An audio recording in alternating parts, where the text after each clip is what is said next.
Hari ini tema yang sengaja ditampilkan adalah kebahagiaan atau sukacita di hadapan Tuhan kita Yesus Kristus.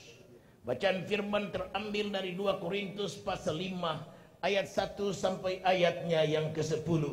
Dan kita akan bacakan secara berbalasan. Saya baca ayat ganjil, Bapak Ibu surah ayatnya yang genap. Dan ayat yang ke-10 akan kita baca sama-sama. Kembali dengan hormat saya jemput kita bangkit berdiri. Dan marilah kita bacakan bahagian firman Allah ini dengan suara yang mantap secara berbalasan. Yang saya siapkan dari 2 Korintus pasal 5 ayat 1 sampai ayatnya yang ke-10. Dan demikianlah bunyi firman Tuhan. Karena kami tahu bahwa jika kemah tempat kediaman kita ini di bumi dibongkar, Allah telah menyediakan suatu tempat kediaman di sorga bagi kita, satu tempat kediaman yang kekal, yang tidak dibuat oleh tangan manusia.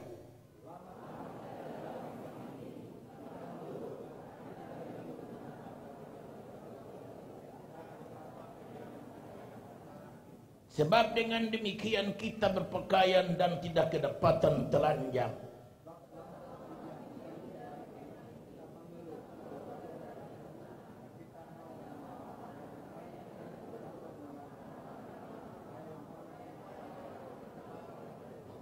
Tetapi Allah yang justru mempersiapkan kita untuk hal itu dan yang mengaruniakan roh kepada kita sebagai jaminan segala sesuatu yang telah disediakan bagi kita.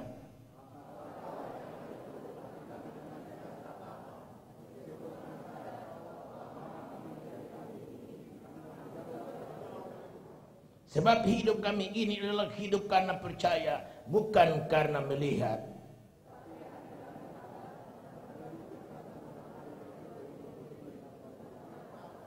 Sebab itu juga kami berusaha, baik kami diam di dalam tubuh ini maupun kami diam di luarnya, supaya kami berkenan kepadanya bersama-sama. Sebab kita semua harus menghadap tahta pengadilan Kristus, supaya setiap orang memperoleh apa yang patut diterimanya sesuai dengan yang dilakukannya dalam hidupnya ini, baik ataupun jahat. Amin. Silakan duduk. Tuhan memberkati kita. Inti dari bacaan pada hari ini terdapat dalam ayat 10 yang berkata begini, sebab kita semua harus menghadap tahta pengadilan Kristus, supaya setiap orang memperoleh apa yang patut diterimanya sesuai dengan yang dilakukannya dalam hidupnya ini, baik ataupun jahat. Ayat yang menggambarkan bahwa akhir dari segala-galanya, akhir dari hidup beriman kita, akhir dari perjalanan hidup mengiring Tuhan dan melayaninya, yaitu jumpa dengan Tuhan Yesus Kristus. Kita tidak jumpa dengan orang lain, kita tidak jumpa dengan para nabi, walaupun Alkitab banyak mengungkapkan nabi-nabi yang hebat. Kita tahu seorang yang bernama Musa membelah laut Kulsum, kita tidak menjumpai dia di akhir perjalanan kita. Juga nabi-nabi yang lain, ambillah Daniel yang masuk dalam gua singa, dan seekor singa pun tidak menjamahnya. Walaupun telah tidak diberi makan berhari-hari, lapar luar biasa, tapi Daniel masuk ke sana. Seekor singa pun tidak menyentuhnya. Apa enggak hebat Daniel? Tapi dengar, bacaan kita hari ini kita tidak akan jumpa Daniel di ujung perjalanan kita. Apatah lagi nabi-nabi yang lain, para rasul, para imam, apapun nama pemuka agama. Tidak kita jumpai mereka di akhirat nanti, waktu pengadilan Tuhan tiba bagi kita sekalian. Lalu siapakah yang akan kita jumpa? Bacaan kita pada hari ini berkata Yesus Kristus yang akan kita jumpa di akhir perjalanan ini.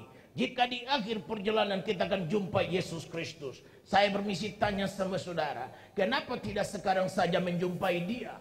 Kenapa kita menunda-nunda hari perjumpaan kita dengan Tuhan? Karena jika kita jumpa dengan Tuhan, hidup kita berubah. Yang lama berubah menjadi yang baru. Yang suka menipu tidak menipu lagi. Yang mencuri tidak mencuri lagi. Yang melakukan pelanggaran terhadap firman Allah tidak melakukannya lagi. Itu sebabnya betapa pentingnya jumpa dengan Tuhan. Hari ini biarlah khotbah ini menjamah saudara sekalian, untuk kita terdesak, untuk kita terdorong, kita mengambil langkah yang pasti untuk menjumpai Tuhan Allah yang benar itu. Karena itu Bapak Ibu Saudara, kita jumpa Yesus at the end of life, akhir perjalanan kehidupan. bukan seorang bayi yang lemah yang kita jumpa, yang disebut bayi Nathan. Tapi kita akan jumpai dia sebagai hakim. Bacaan kita hari ini, dia sebagai hakim yang akan mengadili semua orang tanpa kecuali. Semua orang akan berdiri di hadapan tahtanya, dan dia menjadi hakim. Hakim yang tidak bisa disuap, hakim yang tidak bisa putar balikan fakta. Dunia kita diwarnai dengan hal-hal yang tidak wajar. Asal Anda punya uang, hukum bisa dirubah. Asal Anda punya kuasa, hukum bisa dirubah. Demikianlah warna hidup yang kita alami, nyata di dalam koran-koran, multimedia maupun mass media cetak dan elektronik, menggambarkan kepincangan di dalam hukum. Zaman Salomo ribuan tahun yang lampau, Salomo berkata begini, dalam pengadilan pun kita tidak jumpa keadilan. Itulah hidup manusia. Karenanya hari ini kita akan jumpa dia, dan hanya dua kalimat yang akan keluar dari mulut Tuhan Yesus. Ya, kalimat pertama, enyahlah hamba yang jahat dan sabaslah hamba yang baik. Karena itu hanya tertera pada dua kata, baik dan jahat, yang dilakukan tersembunyi maupun yang dinyatakan belak-belakan di muka banyak orang. Kita akan jumpa kalimat itu. Pertanyaannya, kalimat manakah yang saudara akan peroleh dari mulut Tuhan Yesus saat dia bertindak sebagai hakim yang adil? Itu sebabnya persiapkan diri untuk masuk di dalam kesukacitaan di hadapan Tuhan kita Yesus Kristus. Pengharapan akan kehidupan di masa depan adalah dorongan kuat untuk pekerjaan yang kita kerjakan selama ini. Mungkin Anda melayani pekerjaan Tuhan. Di gunung dan di lembah tidak ada seorang yang melihatnya. Tidak ada orang yang mengirim kartu Natal waktu Natal tiba. Tidak ada orang yang mengirimkan kartu selamat ulang tahun waktu kau merayakan ulang tahun. Kau berdiri sendiri dan tidak ada seorang pun yang memberikan penghargaan. Tapi camkanlah pengharapan hari esok berjumpa dengan Kristus dan mengalami sukacitanya, dorongan kuat untuk kita tetap setia, giat dan dengan roh yang bernyala-nyala melayani pekerjaan Tuhan. Dialah yang menetapkan panjang atau pendek perjalanan itu, karena dia adalah jalan itu sendiri. Dia berkata, siapakah di antara kamu yang dengan khawatirnya dapat memperpanjang usianya sehasta saja. Jika dia berkenan kepada seorang panjang umur, dijatuh dengan pesawat pun tidak apa-apa, tenggelam dalam laut pun tidak apa-apa. Sadrah, Mesah, Abednego masuk dalam api yang dipanaskan 7 kali lipat pun tidak apa-apa. Tapi jika Tuhan berkenan memanggil seseorang pulang, haleluya, sementara duduk pun dia mengalami serangan jantung dan selesai sudah hidupnya. Panjang atau pendek usia kita, panjang atau pendek perjalanan itu tergantung kepada dia yang berkata, akulah jalan. Sebab itu iring Tuhan merupakan persyaratan mutlak. Iring Tuhan bukan pekerjaan iseng-isengan. Lagi ada waktu nih, yuk ke gereja yuk. Lagi tidak ada repot nih, ke gereja yuk. Dengar, repot atau tidak repot, kita mesti mencari Tuhan. Kita ada waktu atau tidak ada waktu, kita harus mengadakan waktu untuk mencari Tuhan. Itulah panggilan Allah bagi kita sekalian. Dia tidak menghendaki seorang pun binasa, tapi semua sampai kepada pengenalan pertobatan dan akhirnya selamat masuk surga. Program Tuhan adalah tidak ada seorang pun boleh binasa. Jadi kalau kita binasa, salah sendiri, bukan salah Tuhan. Karenanya hari ini dalam kupasan firman saya mau ajak kita merenungkan supaya kita pulang dari sini dengan keyakinan bahwa Tuhan mendambakan kita untuk mengalami sukacita dikala kita berhadapan dengan Tuhan. 3 hal itu saya bagi. Pertama, tubuh kita ibarat rumah bagi jiwa dan roh kita di dunia ini. Ayat 1 menerangkan demikian. Karena kami tahu bahwa jika kemah, tempat kediaman kita di bumi ini dibongkar, Allah telah menyediakan satu tempat kediaman di sorga bagi kita. Satu tempat kediaman yang kekal, yang tidak dibuat oleh tangan manusia. Tubuh kita digambarkan sebagai kemah. Kemah, kita tahu semua, pada zaman dulu orang-orang Israel keluar, mereka harus bikin kemah di padang-padang gurun. Kemah di padang gurun tidak indah, pasir semata dan batu-batu yang kelihatan. Tetapi jangan lupa, dalam kemah yang didiami itu ada tiang awan dan tiang api, gambaran daripada penyertaan Tuhan bagi kita. Dikala kita tinggal dalam kemah ini, kita mengeluh, memang betul, kita rasa tekanan, amin. Oleh karena kemah kita ini adalah kemah yang sementara. Hanya kemah yang dipakai Tuhan sebagai pembungkus dari jiwa dan roh. Karena itu yang penting bagi Tuhan, bukan semata tubuh, tapi jiwa dan roh yang ada sebagai di dalam tubuh sebagai pembungkus dari jiwa dan roh itu. Karenanya Tuhan Yesus berkata, jika mata kananmu mendatangkan dosa padamu, cungkil buang. Lebih kau masuk surga dengan mata satu daripada masuk neraka dengan mata dua, komplit dengan sepasang kacamata Ray-Ban. Jika kaki kananmu bikin dosa padamu, kerap buang. Lebih kau masuk surga dengan kaki satu daripada masuk neraka dengan kaki dua, komplit dengan sepasang sepatu mahal merek Beli. Karena itu pikirkan dari sekarang. Karena itu Bapak Ibu Saudara, bagi Tuhan tubuh tidak terlalu penting. Karena tubuh akan kembali kepada debu. Karena dari debulah tubuh itu dibentuk. Tapi roh yang dari Allah akan kembali kepadanya. Inilah peristiwa besar di akhir perjalanan hidup kita.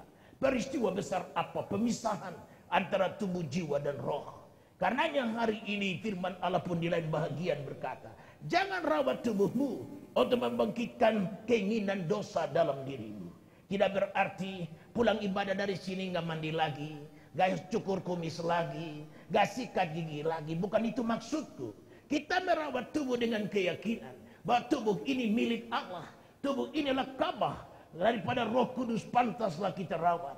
Kita harus membersihkannya, kita harus makan yang mantap supaya kita nggak sakit-sakitan, supaya tubuh yang sakit-sakitan itu tidak menjadi Ka'bah dari Roh Kudus. Itulah bentuk perawatan yang harus kita kerjakan. Kita harus lakukan apa yang terbaik. Ada waktu bagi diri sendiri, ada waktu untuk diri, untuk baca firman, untuk berdoa, ada waktu untuk juga olahraga, ada waktu untuk cari makanan sehat.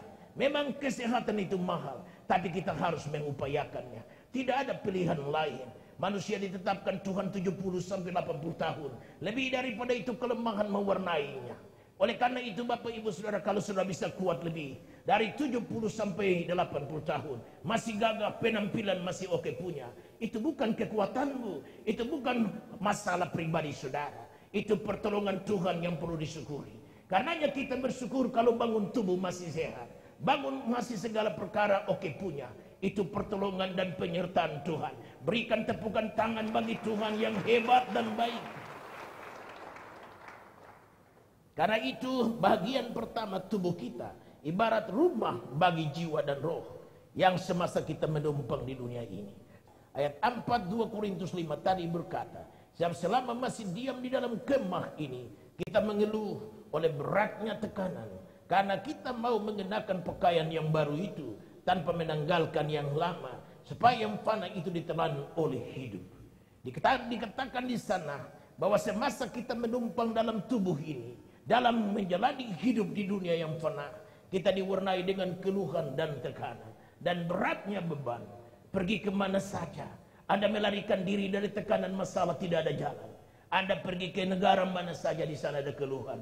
Anda pergi ke kota apa saja, di sana ada keluhan. Dalam dan luar negeri manusia diwarnai dengan keluhan. Oleh pertolongan Tuhan dan karena Injilnya, saya direlakan dan diizinkan Tuhan bepergian kemana-mana, ke dalam dan luar negeri, menghadiri berbagai kebaktian, menjumpai berbagai orang. Dan saya temui hal ini, keluhan, duka cita, masalah, dan air mata. Berarti kemanapun kau pergi di pojok bumi ini, utara dan selatankah, timur dan baratkah, kau jumpai air mata, kau jumpai keluhan, hanya bentuknya berbeda, tapi isinya sama, keluhan dan penderitaan. Karena itu siapkan diri. Tidak perlu kau mengeluh, kenapa aku hidup di dunia ini? Itu bukan pertanyaan. Tidak bijak kalau kau mengajukan pertanyaan semacam itu. Kebijakanmu semestinya begini. Walaupun aku tahu pergumulan ini banyak, kalaupun aku tahu dalam hidup ini ada tantangan dan hambatan, tindihan, keluhan dan beratnya beban, tapi aku tahu aku tidak sendiri. Ada Tuhan menyertaiku. Aku tahu firman-Nya ya dan amin yang berkata, aku mengujimu tidak lebih dari kekuatanmu. Hanya pencobaan yang lazim yang aku izinkan padamu, tidak lebih dari kekuatanmu. Bertahan, karena perjalanan belum selesai. Ada ujungnya, di mana kita jumpa Tuhan yang mempahalai setiap pengorbanan dan pelayanan kita. Kadang-kala Tuhan menyembunyikan diri dari kita, hanya untuk menguji kita, bahwa kita berjalan dengan penglihatankah atau dengan iman. Karena itu semua diizinkan Tuhan. Tuhan tidak pernah mencobai siapapun.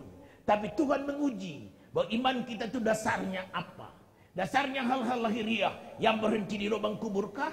Atau hal-hal yang menuju ke dalam kekekalan. Dia menguji kita sehingga kadang-kala dia tidak menampakkan diri. Awan gelap menutupi wajahnya sehingga kita lihat cuma mendung semata. Kita tidak melihat Tuhan di balik itu.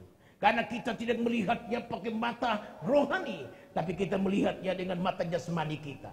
Karena itu dalam pandangan Tuhan, dalam kita menjalani hidup yang sekarang ini, jangan berjalan dengan penglihatan, tapi berjalanlah dengan percaya dan iman.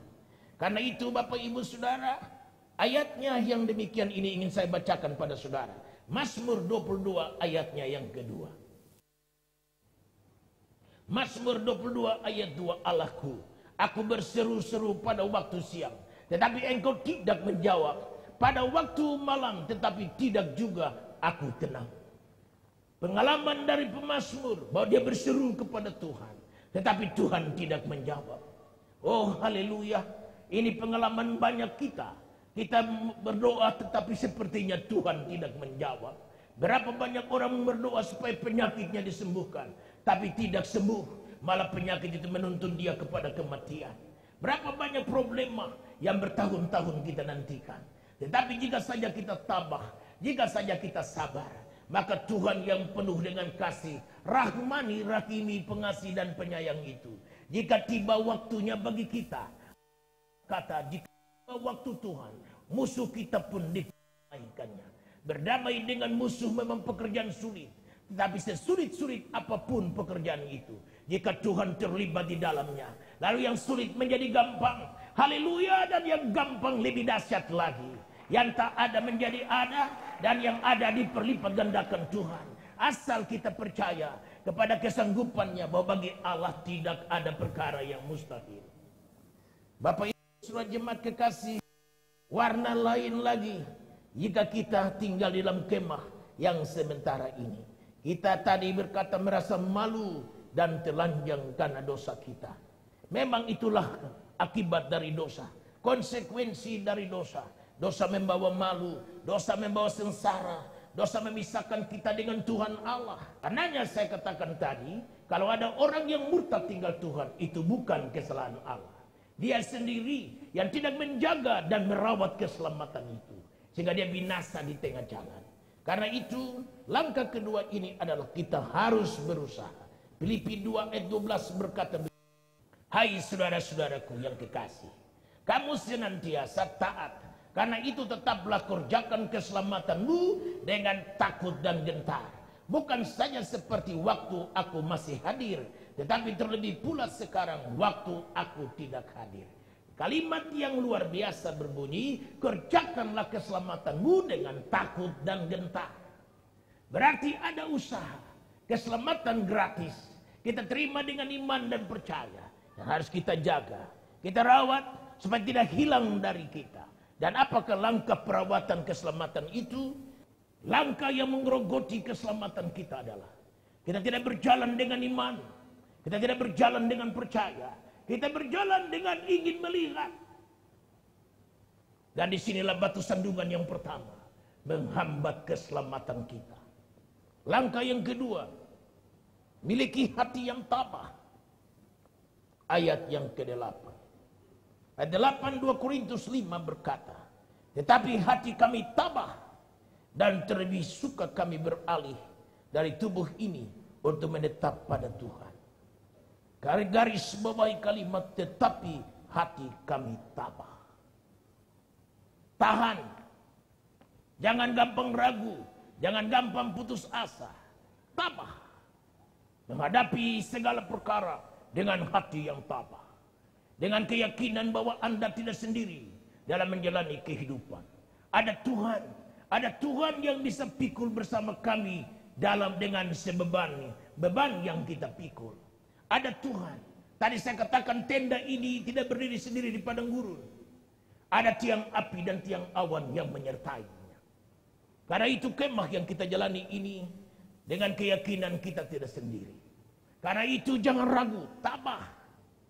Tetap kuat, jangan goyah. Jangan jadi Kristen yang naik turun seperti yoyo. Hari ini mantap, besok tidak. Hari ini kuat, besok tidak. Tetapi kuat terus. Senin kuat, Selasa kuat, Rabu kuat, Kamis kuat, Jumat kuat, Sabtu kuat, Minggu kuat. Seminggu itu dia berubah nama, minggu kuat.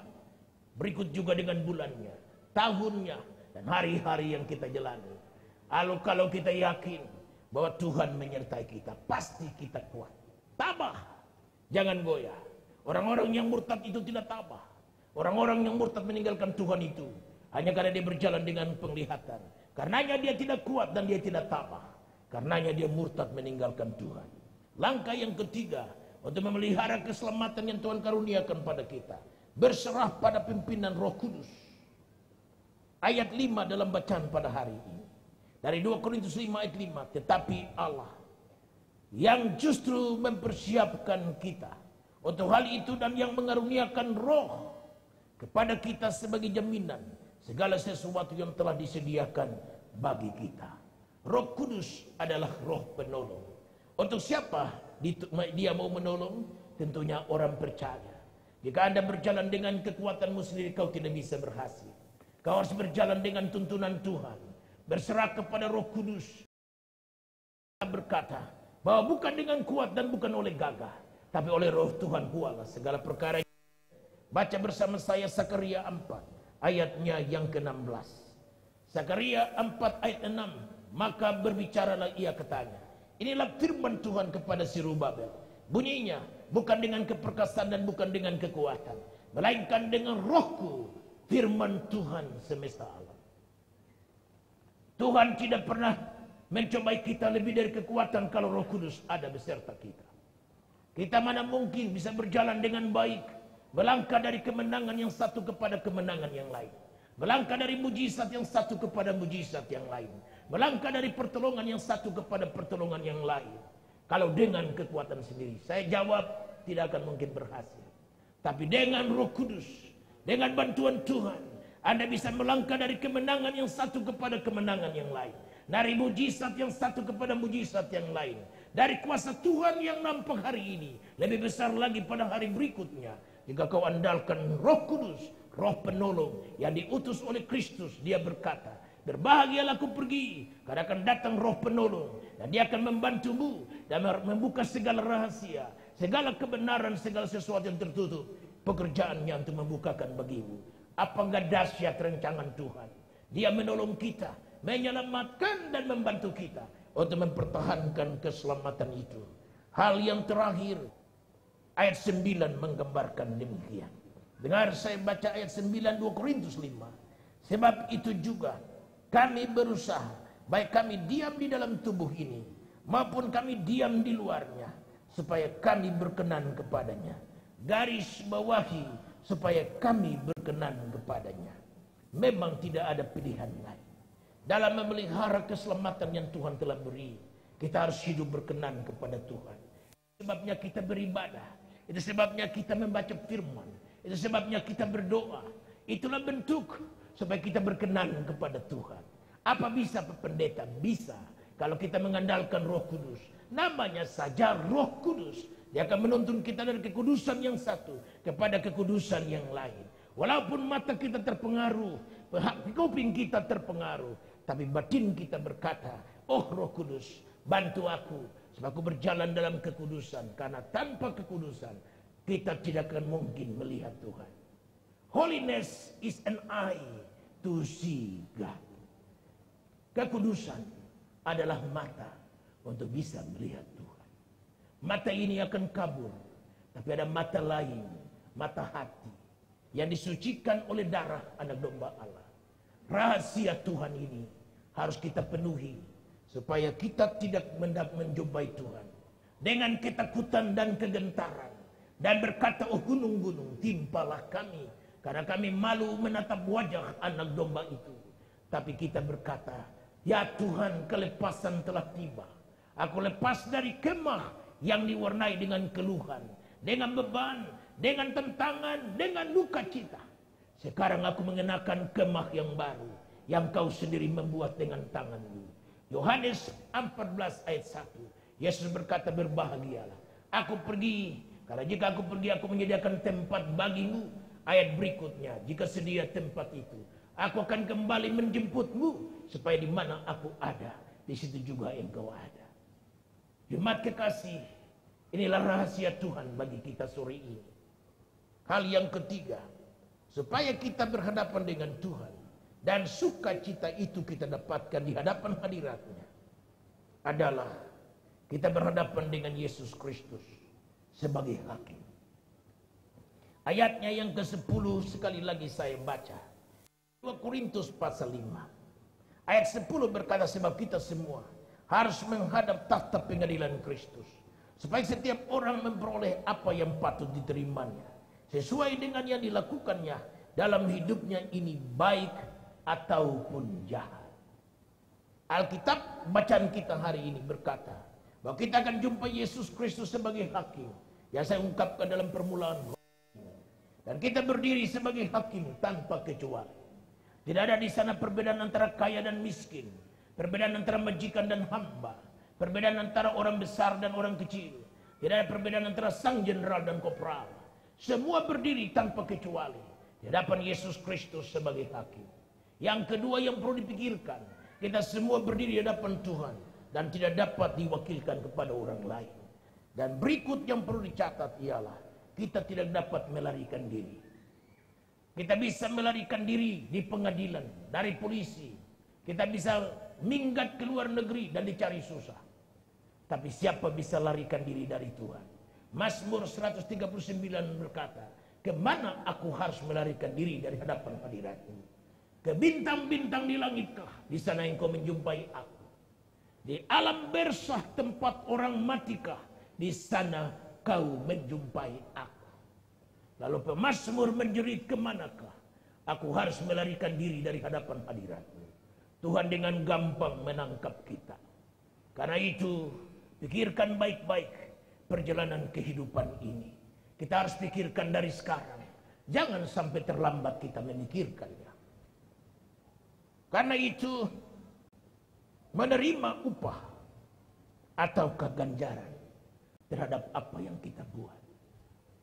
Kalau Anda mendapatkan ganjaran karena kau tidak siap, 4 langkah tadi kau tidak kerjakan dengan sungguh, kau percaya, tidak jalan dengan melihat, kau tabah dalam menghadapi segala perkara, kau tidak berdiri, tidak telanjang di hadapan Tuhan, tapi kau hidup berkenan kepadanya, maka kau kata,